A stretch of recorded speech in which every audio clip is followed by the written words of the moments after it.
Hello everyone, welcome back to my channel. Today I want to work some more on my seamstress piece. Now I haven't filmed anything for a little while, so I just felt like playing with this again.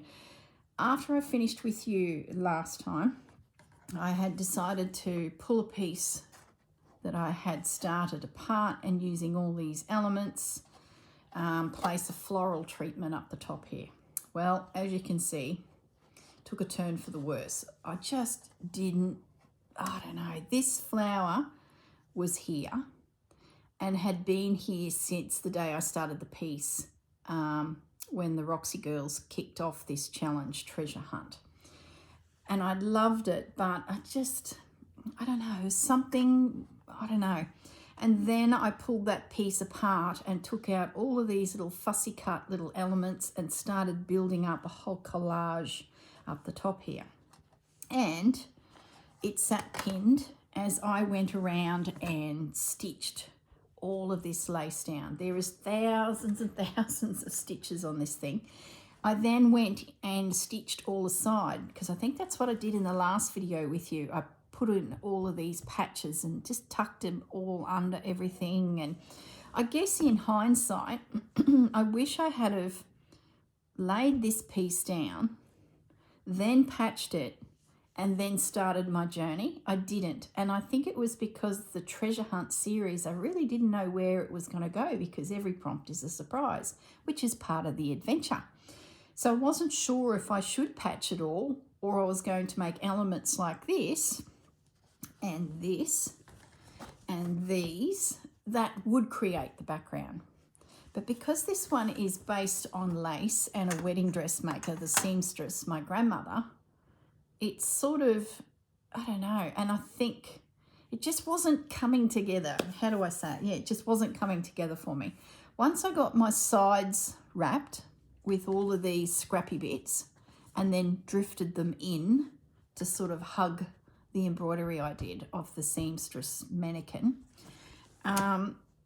and then framed it with my old tape measure. Now I have stitched 90% of it. I'm yet to come along this side and stitch down through to this side. Remember, I was struggling to turn it and I didn't know how I was going to get metric and inches showing. I decided in the end just to do inches because that's what Grandma would have used for all of her sewing, even though she saw the transition into metric. Sewers, we still work in inches. So I've left it in inches and I've worked out how I can do a little right-hand turn here. And I decided not to cut the tape measure. It's beautiful, even though I've got a bit of a mark here on it. Goodness knows what that is.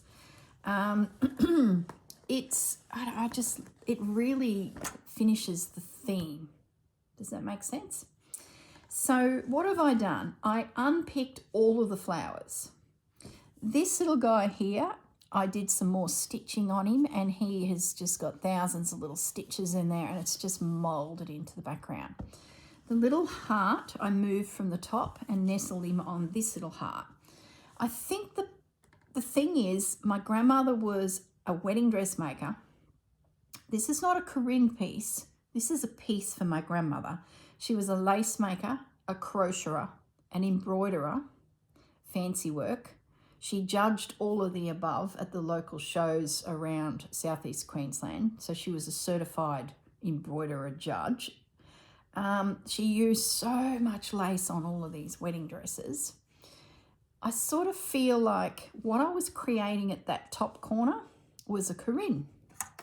This is what I'm doing. This is my new world of embroidery. So I sort of, I don't know, it just felt like they were disjointed. I need to stay within her world, which is what you see here. So anything I embellish this with for the treasure hunt needs to be soft and dainty. You know, the other thing, I was looking at this wallpaper here on this piece, these tiny little roses, and I think it's dainty, it's soft. That works, that works. All of the laces work, all of these old pieces that came from out of her cupboard, old collars, it all works. So I'll stop rabbiting because I think I'm trying to bring you up to where I'm actually at. Now at the top here, once I removed all those flowers, I had a massive big space. So what I did is I went through my doilies of Grandma's, and this is one that she made. It's an old girl. It's a little bit broken here. There's a few little marks that I couldn't get out. It's just been used and loved, and I'm thinking, right, you've just found a home. See, there's a little tatty bit here. I just love it. So that took care of, and I patched in there fabric, then the doily, because the collar wrapped around this perimeter. So the doily now gives me the second background. I guess the fabric's one background, the lace is another. Then there's little highlight things popping in. Over here was a similar thing. So I found this beautiful piece of lace that had this teardrop. I took back a little bit of this really old lace from my stash of Grandma's bits and bobs, and I've salvaged the piece that wrapped up here, has gone back into my stash. I shortened it up and brought this piece in. I then went through some of the laces I had and found all sorts of bits and bobs just to marry it all together. I put this piece down the side, which I'm really happy with that because it's a little bit softer. It's not encroaching on this too much. Otherwise, this would have been really confined, and I want to see the Aida cloth.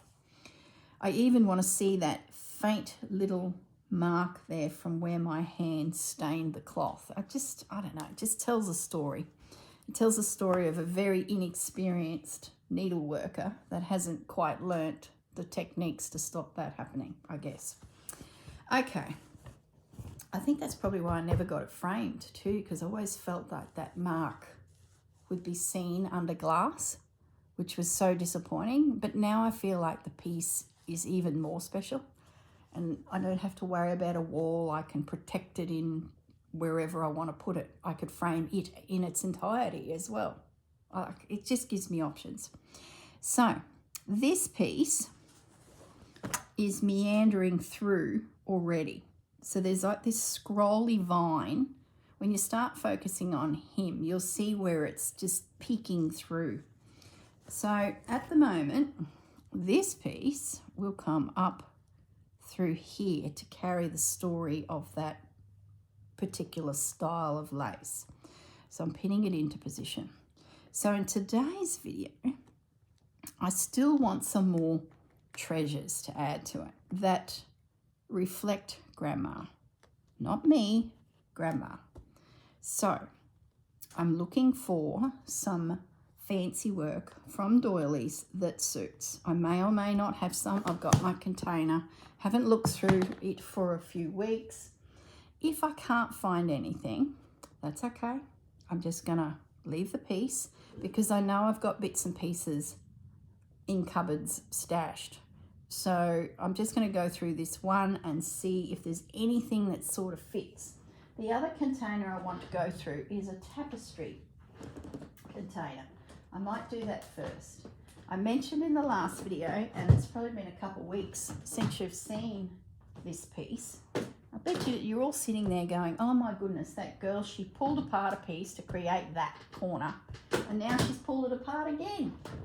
I know. When a piece is not right, listen to your gut. Put it away, think about it. Sometimes you just can't force these things. And I think I lost sight of my grandmother in the making of this. I got caught up in the whole treasure hunt. Oops, lid just broke. Now I have these tapestries. I've been collecting them for a little while. They're mass production off of chairs from goodness knows where. Like I've seen them in a store called Home Art, Copper Art. These are bird patterns that have been framed and stitched, and whenever I see them on for sale, I just pick up a couple. And I thought, well, one day I might work them into a piece. So they just interest me, especially when they're like $10 at the local op shop or on Facebook. Look at that one. Isn't that just beautiful? See, they were on, I saw one the other day. It was on a little, it wasn't a piano stool, but it was a stool you'd probably put at a piano, a decorative stool. It looked a little bit low for that, and a similar piece like that was on the top of it. So they've obviously come from furniture from, you know, a trend of having these little tapestry pieces. I don't think they're really old. I think they're mass produced. So I've got a couple.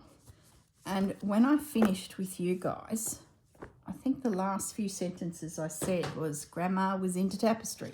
Maybe I should work tapestry into it. I had nibbled this piece out some time ago. So as soon as I finished filming, I went straight to the tapestry. I'm thinking, well, can tapestry come into it? Because she did tapestry. But still, it's just too overpowering and strong, and it's just not right. So I've got that out of my head, and I've gone back to let's visit the world of embroidery, because she did so much fancy work. So I'm going to move my piece and see if there's anything that inspires me to add to it. So that's where I'm at.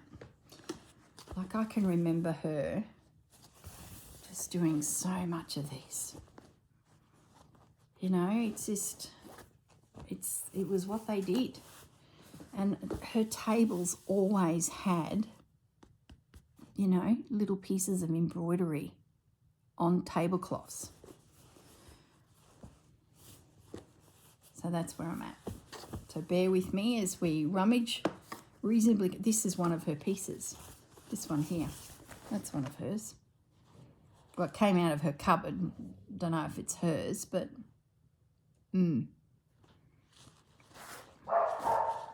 Oh, those two, they just have to have their say in it, don't they?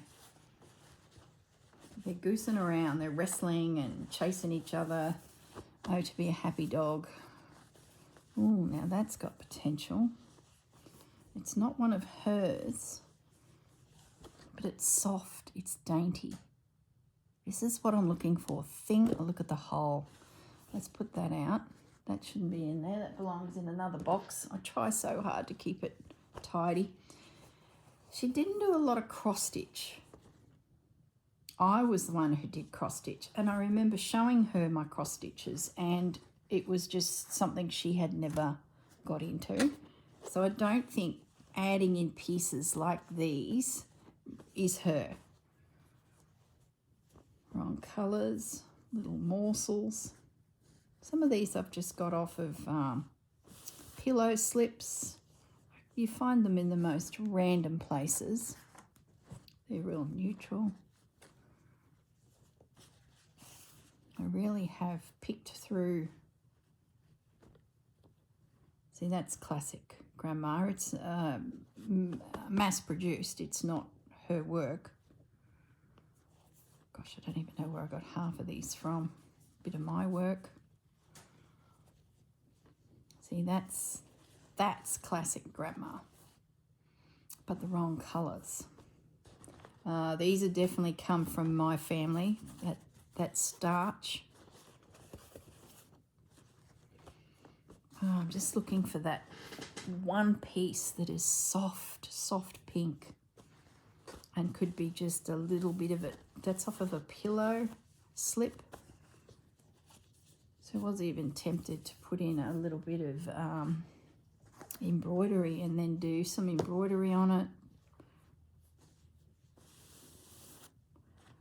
This is classic her era. Oh, someone asked me to see a picture of my mum's wedding dress. I found a picture.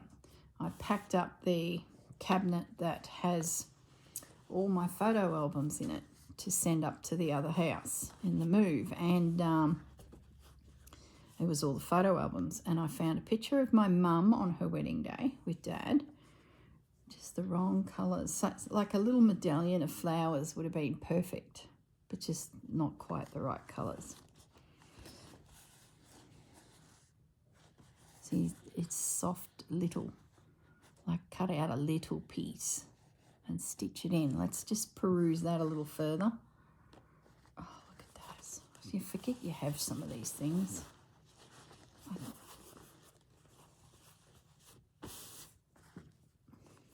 That belongs in with the trims. Oh, it's not looking good. I've got a lot of bold colours. There's nothing dainty, is there?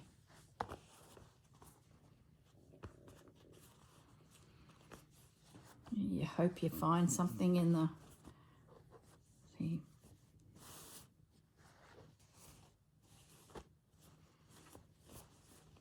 you hope you find something through in your stash, and then you go rummaging and nope.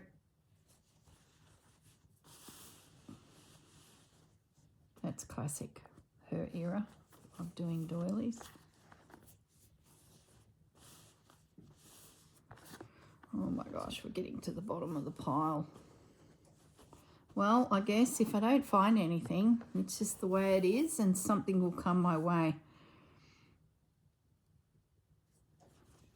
That's beautiful. It's not, that sort of feels more like me. I would have had her make me one like this because they were popular when I was a little girl.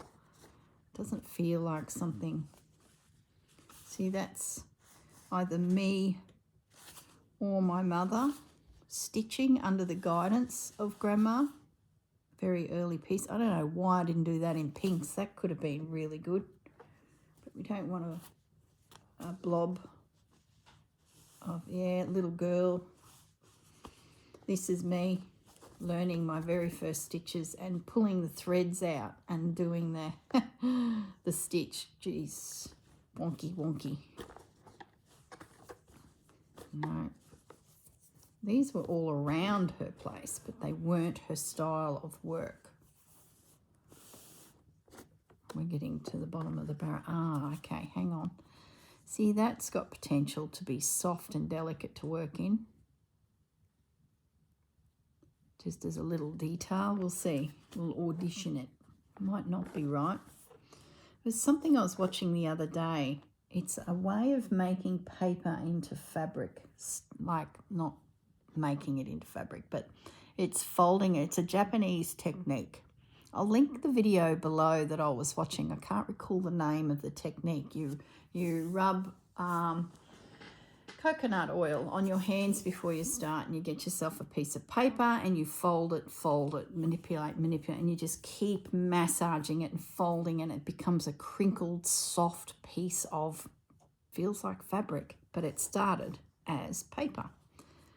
So I had a thought of that as well when I get to my stash of stuff that's been packed and sent up to my new craft room, of maybe digging out some of the crocheting patterns that she used. I've got her crocheting books, her hooks and things like that, and getting some of that paper and having a go at manipulating it and folding until it becomes so soft that it feels, it's like breaking down the fibres so they become silky and soft, and maybe portions of that could be stitched into the piece, and that'd be a really nice homage to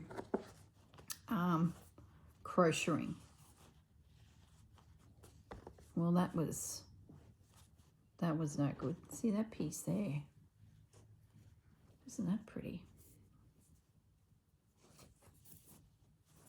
The colours. Don't know if I'm ready to cut it out and use it. That come somehow to me. I don't know where I got that from, but it's so pretty. All right, well, that was useless. Okay, I've got a lot of brights, don't I? I guess if I'm looking for doilies going forward, I need to focus probably more on colours that I work with. That would eliminate a lot of purchasing, wouldn't it? So I still think that that's got potential, but we'll see.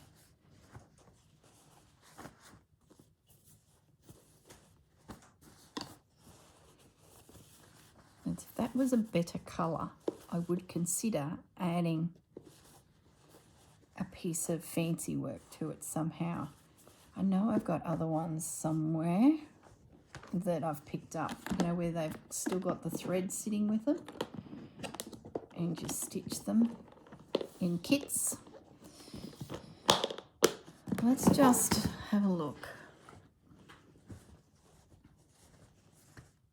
And it's got to be delicate, guys. There's no big chunky bits.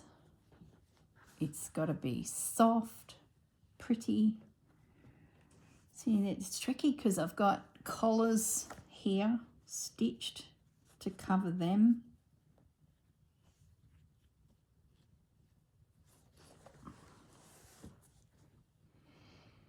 I don't know. What about this? This thing's falling to bits. Can I work a poppy into it?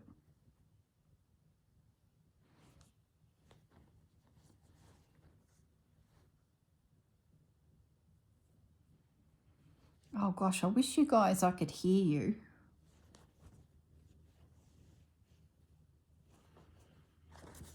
I know you're all yelling at the screen. I can feel yous. I'm going to fussy cut out. This one's too dark, I think.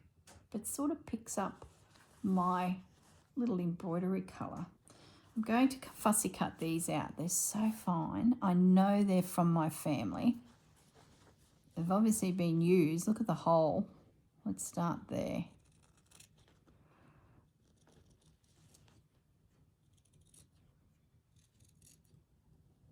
I know I've got like sewing notions and things in her old. I've got the Singer sewing machine that she used to use.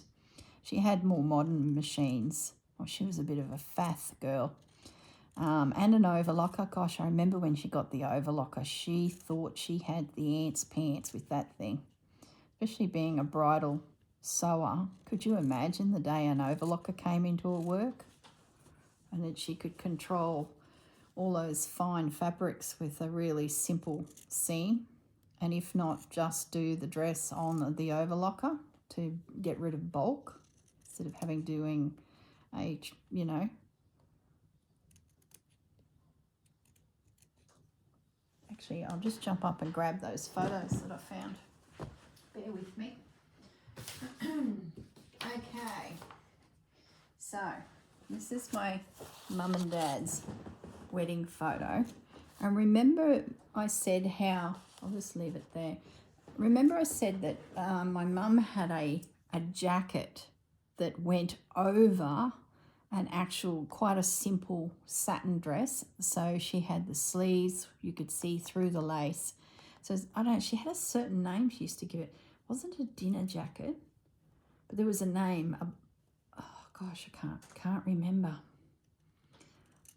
That was made of 100% lace, and then from that jacket the train came, and then her veil was over the top of that. Now that lace is that. See those little stars there and there? I've got a little piece of it. And her bridesmaids were black and white stripes, and I have a little piece of that fabric as well.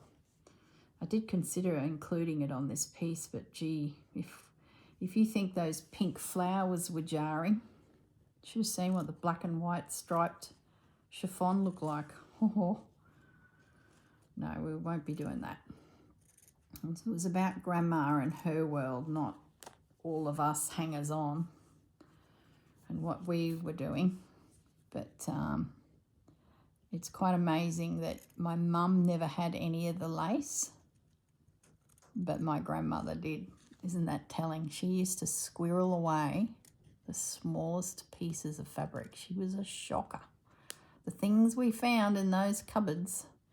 And it was funny because she went into the nursing home and we were given the job, my mum and my mum's sister, to, you know, empty the house. And I went up just as a bit of muscle, bit of help for them.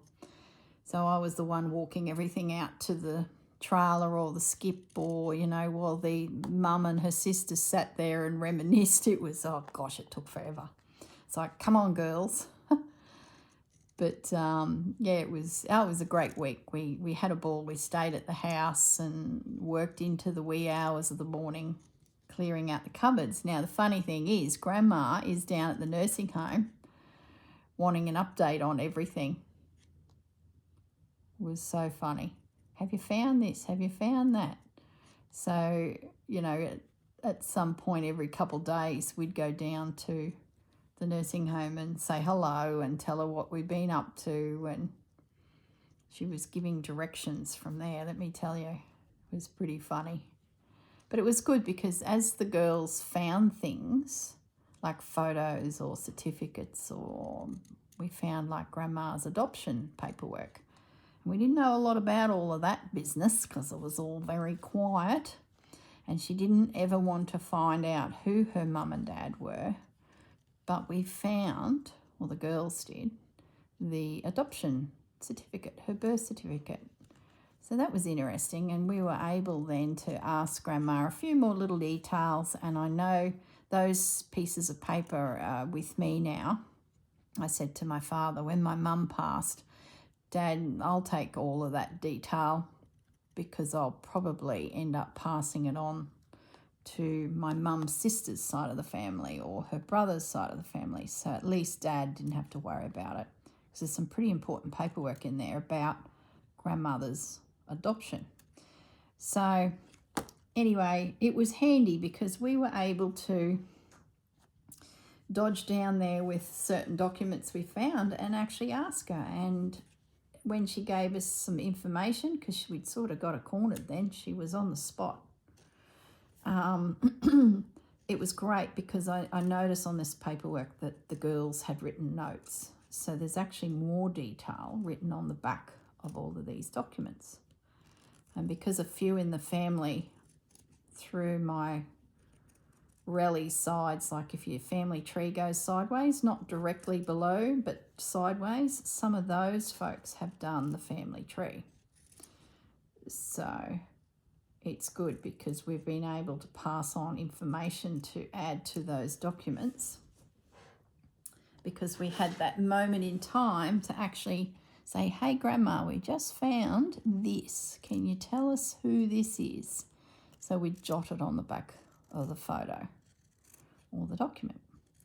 So it was pretty good. Often you hear stories where a loved one has passed, a grandmother or something, and you're left to clean out the property, and you sort of don't get that opportunity to ask questions. So it was great that she still had her faculties and was able to, you know, allude to what may be found. Or like we found a container of different rings, and we took that down and said, oh, who owns all these rings? So that was really interesting to see, you know, and you'd never know otherwise. And that helped the girls decide what they kept or who in the family it went to, because some of the things weren't even in our line of family. They belonged technically to another family sideways in the family tree. So we were able to pass on all of those things, which was really, really good. And the right thing to do, I think. Grandma had everything squirreled in those cupboards, let me tell you. She was a bower bird. It was just always, don't throw it out, you know. I can't complain. I can't, what's not complain? I'm not the wrong word. I can't really comment, because I've noticed I'm a little bit that way. Especially the older I'm getting more nostalgic. Is that normal?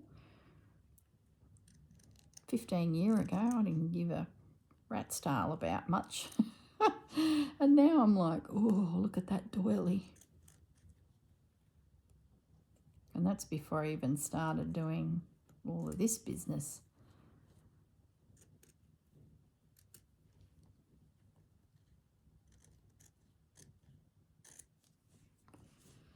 Okay, I probably need to nibble more out of these if I do proceed with them, but the more I can bring it down, the more delicate it will look, and the easier it will be to merge it into my piece.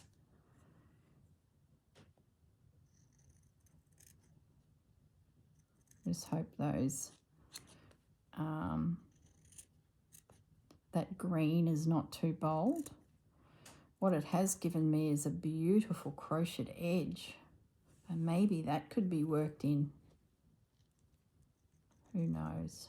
That's the great beauty of this project, the treasure hunt, is it can take you all directions. There's no rules, but boy, you do have to find if your piece is aesthetically pleasing to the eye. So you do definitely have to have a bit of a style and not deviate from it. Like this has become delicate. It's not a chunky piece, not like Honey Bear's dress. That was chunky. I could weave and be quite bold with my choices. This, not so much. Oh, that's so stained. I don't know. I might just nibble out little bits of it. Like if I cut it out like so. And then I'll just fling it into my box of bits and bobs to the side of me, and you just never know when a little peaky shape like that is handy. And you know what I'm like, I'm doing all sorts of things. I can go from this piece to something else, lickety split. So I'm always salvaging little bits. And even though that's stained there, I'm not going to cut it because you never know, that might just tuck in behind something and it's forever hidden, you know. Oh gosh, will I ever get this piece finished? I won't if I keep adjusting it, hey? I bet you're just shaking your heads when you saw it. You would have been like... And your comments have been quite interesting because I would say there's been a 50-50 split. The flowers are amazing. Love what you've done. Go for it. Just beautiful. I just don't know about those flowers. They look a little bit overpowering. Your piece is so delicate with lace. Not sure you're doing the right thing, basically. And that's interesting because when I get such a jarring difference in comments on a piece, that really does mull around in my head because I literally, it's like you guys are sitting at the end of my craft table and we're all just sitting around stitching. So your commentary often might be something that's in the back of my head. This is riveting viewing for you guys, but you know, it's what I'm doing. And I've turned the camera on. People ask me how do I break down doilies and get all the bits out. So there'll be a newbie out there and go, oh, you literally just cut it off. So yeah, your comments are quite interesting at times because sometimes it is literally exactly what I'm thinking. Like I turn the camera off, having had a session of creating, and it's like there's something just sort of sticking there, and it's interesting. Anyway, I want to move the scraps off, but what it's going to show underneath is another piece of paper, which is a picture of my grandmother and myself. Let me just move that. Hello, here she is. I found this. Now, as you know, I'm stash busting. I'm crocheting blankets to give to a nursing home. Well, that started a while ago when I was crocheting. My best mate Marianne and myself would use all of our scrap wools to either make shawls or blankets. See, the grandma's got the shawl on her shoulders there. And donate them to her nursing home. And of course, when she passed, we were just never in that area. So our blankets have gone to other nursing homes around us. So this year I'm clearing out the wool again, and we're making blankets. So this was an article that the local nursing home put together in their little newsletter. They took a photo of myself and Marianne delivering these shawls, and then grandma with her blankets and some of the ones we've made. So a bit of news. Oh, there we all are again, and there's my mum sitting there with me, grandma and Marianne, with all of the blankets we'd made for everyone, having delivered them. So there you go. So there's my mum, my dad, back in 1971, my mum, me, her mother, and my best mate, Marianne. So there you go.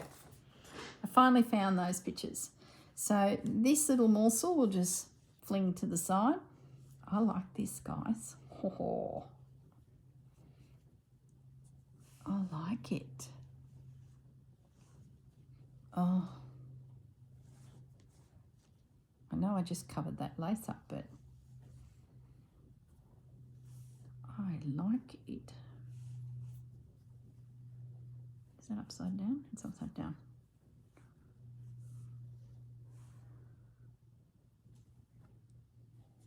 I love that one. Not sure about him.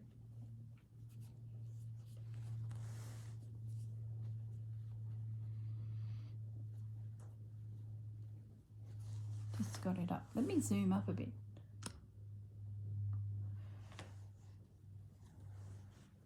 I just don't know about this guy. I love that. As soon as I put it there, I felt a very warm, fuzzy feeling. That's going there, guys. This one, I don't know. I think it's because it's a single unit. Maybe it's these straggly bits. That there is a bit of an odd bod, but do I build it in up there? Oh, I don't know.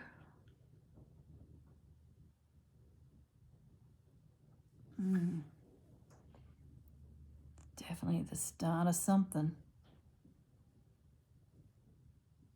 Feels very much like something that is Grandma more than me, put it that way.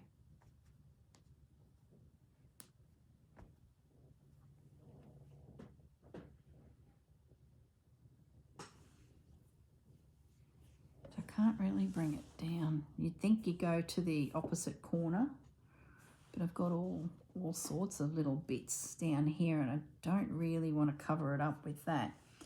This corner maybe, but I love that piece of lace. There's little morsels down here, little bits of wedding. Oh, I think just the one. I think I might pop that back in the little box. I really like what's happening here. I honestly do. I think that is really nice up there. Okay, let's just pin this little one in. Do we want to take more out of it? Maybe a little bit.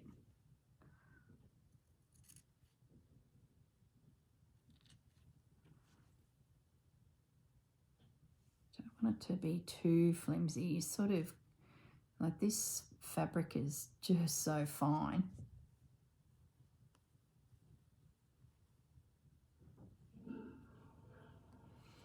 That's all stitched down there too, good.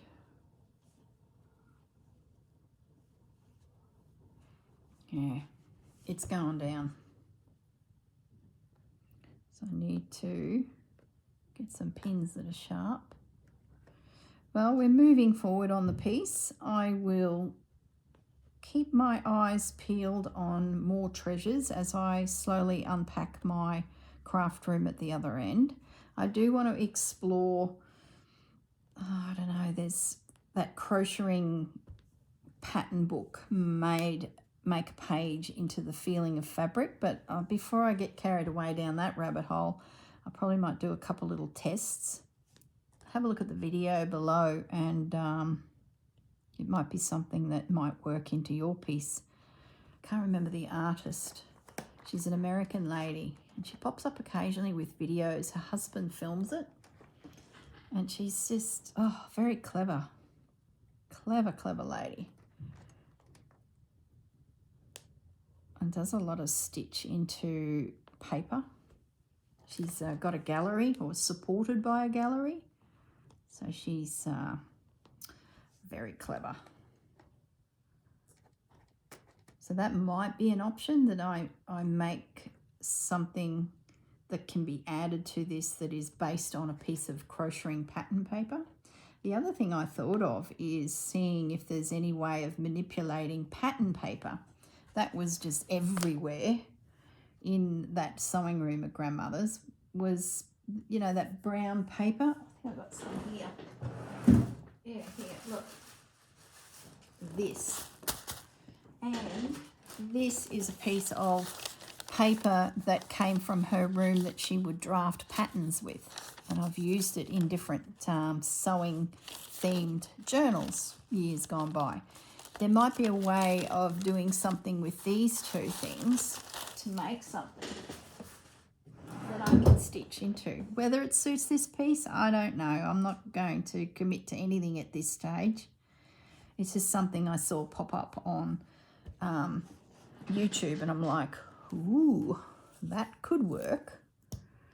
So I don't know when you'll see another video on this piece. Unless I find something that I think might work, I'll pop back and, you know, take you along for the journey. I'm not calling it finished. I know there's some jewellery of hers in my sewing room in a little container. I want to revisit them and put some jewellery on it that belonged to her. There's a few little things. I just don't have it all with me and easily accessible. So, yeah, it's not finished. It's continual. I did even think, here's another idea that popped into my head. Some of these laces, I could do a little gentle running stitch around to put a pop of colour in.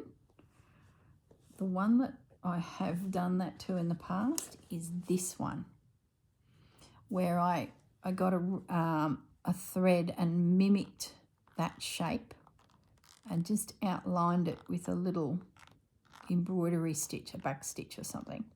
So I could probably do that in a soft pink as well. So there's the opportunities to do that, you know, do a little bit of stitching within the laces that are already, see, even some of these, see these two flowers here, maybe I can do a little running stitch in there, these leaves. But I don't know, it's tricky because it's bridal, Corinne.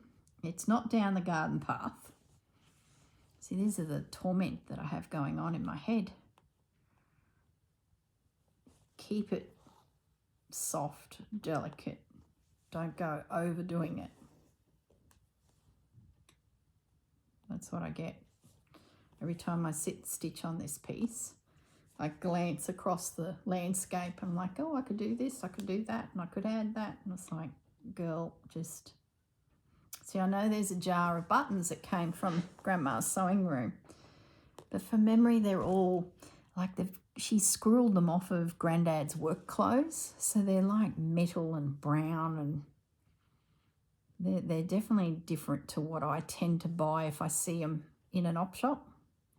There was no mother of pearl. It was like they were necessity buttons. Not pretty buttons. They were, Granddad's lost his button again. Those buttons. For goodness sakes, Stan, stop losing your button. So I just don't know if there'd be a button in there that would even look right.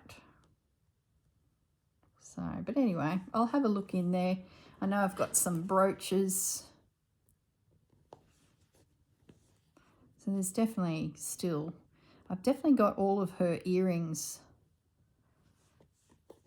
I've got some hat pins that belong to her mother and aunt. But I don't know, I just don't know. We'll get to that. That's like the final little embellishings. I know I've got a lot of her little badges that she got from working tirelessly within the Lutheran Church, fundraising for the proceeds were all going to build that nursing home that she was in, Arana.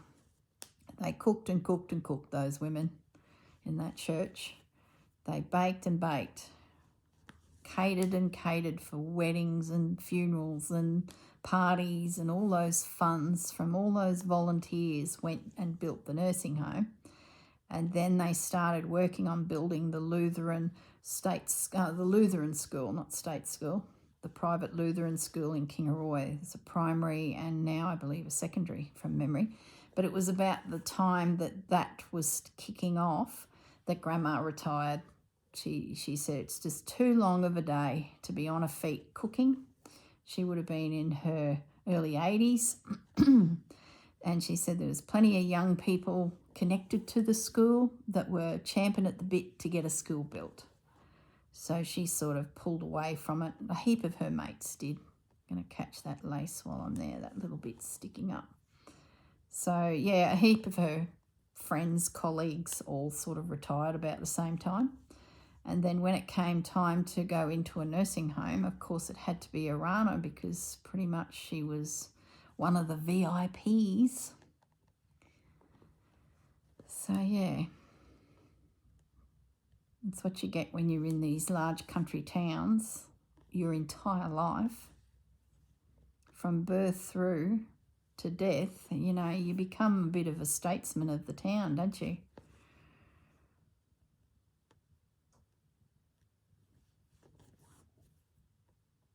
The memories went quiet there. A few things flooded back into the brain, functions and things that happened in town. I suppose I might toddle off. See, there goes another 40 odd minutes, 45 minutes. Gosh, don't know if I achieved much, but I just had to update you on the major change to the piece again. We have found another element, so I'm going to finish stitching that on. I will finish stitching my tape measure, and then I guess I'll keep hunting for some treasures, and if I find something that goes, ooh, that needs to go to Grandma's tribute of the seamstress, I will, I think I've got an old love letter that Granddad wrote Grandma.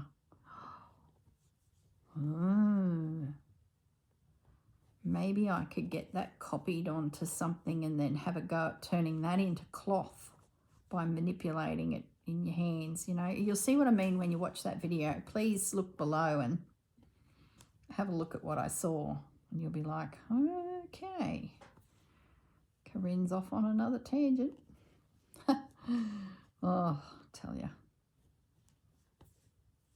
All right, guys. If I don't bid farewell, you'll be here another 20 minutes. I suppose we've still got time. You can go if you're sick of listening to me. If you're sitting and stitching, I'll keep going. I do need to get a thimble on. My finger is getting really tender from this, and that's the dishwasher beeping. I'll do a little bit more stitching with you guys.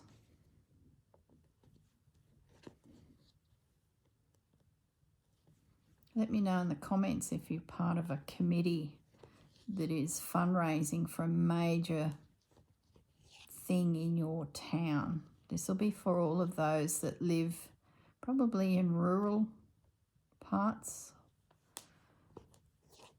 Yeah, probably rural. I know there's a lot goes on in the big cities. There's heaps and heaps and heaps of committees out there, but I'm probably looking more for those of you who are in a large rural country town and you're part of a committee constantly working tirelessly to raise funds for something in your town, whether it's just to preserve a building like a town hall or something. There's lots of those types of committees, or you're actually providing services for people within your town, so desperately in need of funds. So yeah, in the comments, let me know the committee that you're on and what are you fundraising for. Is it to restore a building, human services, or are you building something like a nursing home or a, I don't know, gosh, it could be anything. Could be restoring a train. You know, there's, in Australia we have men's sheds, and even lady sheds are popping up where the men go, gather and have a cup of tea and restore and build something or, you know, different projects. And the one that's up in my hometown, they've restored a caboose, a train. They've got a carriage that they've restored. It's just incredible. The amount of rust that they have sandblasted off this thing and then repainted it. Oh, it's like when you're a kid standing at the railway station waiting for the train to come into town, and that beautiful big engine would roll in, pulling its carriages, and then in the carriage you'd see the big doors slide open, and we'd be standing there with the ute. This is me as a kid here. And on that train would have been something that Dad ordered to be sent up from Brisbane or Gatton. It could be onion bags to put his harvest of onions in. It could be chickens. Little baby chickens were often sent up. They might have been put on the train at Gympie, and then up they come with the postmaster. You know, itty-bitty chicks. We were often, or itty-bitty ducklings. There's all sorts come up on the train. That doesn't exist anymore. They've pulled the track up and now they hike along it for walking, because the train doesn't go to a lot of the rural areas anymore. Oh, gone are those days. Gee, I'm rattling on today, aren't I? It's all good. I'm stitching. You're stitching. The rest of you would have left by now. You would have gone, oh gosh, she's not actually doing much. She's just yapping.